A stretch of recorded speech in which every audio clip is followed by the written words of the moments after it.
জেলা উদয়পুর গ্রামের নিবাসী। গত 2020 সালে আমার চাকরি চলাকালীন গতকাল 3 সালে একজন শিক্ষক ছিলাম। এখন আমি অটোমেটিক বার্ষিক ক্যান্সার হাসপাতালে আমার স্ত্রীকে নিয়ে ভর্তি। গত 2023 অক্টোবর মাসে আমার স্ত্রীর স্তনে ক্যান্সার টিউমার ধরা পড়ে আমি জিগেতে চিকিৎসা করি। চিকিৎসার ফলে গত মার্চ মাসে সেটা ক্যান্সারের রিপোর্ট আসে, ক্যান্সার ধরা পড়ে।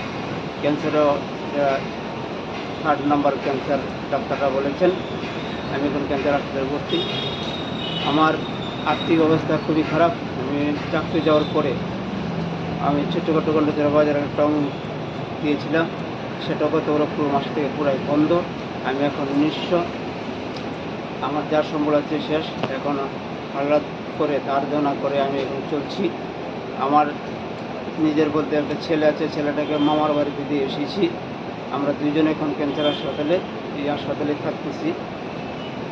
তো আমার উন্নত চিকিৎসার জন্য আমি আমাদের রাজ্যের মাননীয় মুখ্যমন্ত্রীর কাছে করজোড়ে আবেদন করছি আমার এই ব্যাপারটা দেখার জন্য এবং আমাকে সহযোগিতা করার জন্য। আমি জানি উনি দয়াশীল সেতুর ব্যক্তি, আমাদের সহযোগিতা করেন, সহযোগিতা করেন।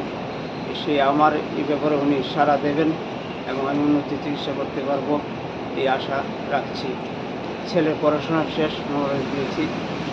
এই করুণ আবেদনটুকু আমি আপনাদের সংবাদ মাধ্যমে মুখ্যমন্ত্রীর কাছে পাঠানোর জন্য অনুরোধ করছি।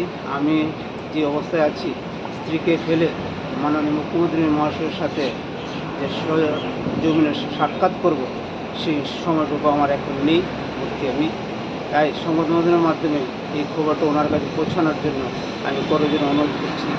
আবারও আমি মাননীয় মুখ্যমন্ত্রীর কাছে আমার করজোড়ে আবেদন, আমি যেন আমার স্ত্রীকে আপনাদের সহযোগিতার মাধ্যমে সুষ্ঠু চিকিৎসা করতে পারি, তাই করজোড়ে আবেদন করছি। নমস্কার। এটা নিয়ে আমি আমাদের গন্ডাচড়া মহকুমা শাসকের কাছে গিয়েছিলাম এবং বিডিওর কাছে গিয়েছিলাম, পঞ্চায়েত সেক্রেটারির কাছে গিয়েছিলাম। তারা একজন সেক্রেটারির কাছে গেলে বলে বিডিওর সাথে যান। বিডিওর সঙ্গে বলে এটা জিমের ব্যাপার। ফুটে গিয়েছি, ফুটে বলে এটা জিমের সাথে দেখা করেন। আমি তাদের সঙ্গে দেখা করেছি, কিন্তু আমি তাদেরতে কোনো সাহায্য এখন পর্যন্ত পাইনি। আমার কার্ডটা এপিএলই আছে। তো এটারও সহযোগিতা করলে আমার খুব উপকার হয়। এখানে ভর্তি থাকলে আয়ুষ্মান কার্ডে সুযোগ পাওয়া যায়, আর বিপিএল কার্ড থাকলে আরও অনেক সুযোগ সুবিধা পাওয়া যায়। তাই আমি বিপিএল কার্ডের জন্য দৌড়াদৌড়ি করেছি, কিন্তু আমি বিপিএল কার্ড পাইনি।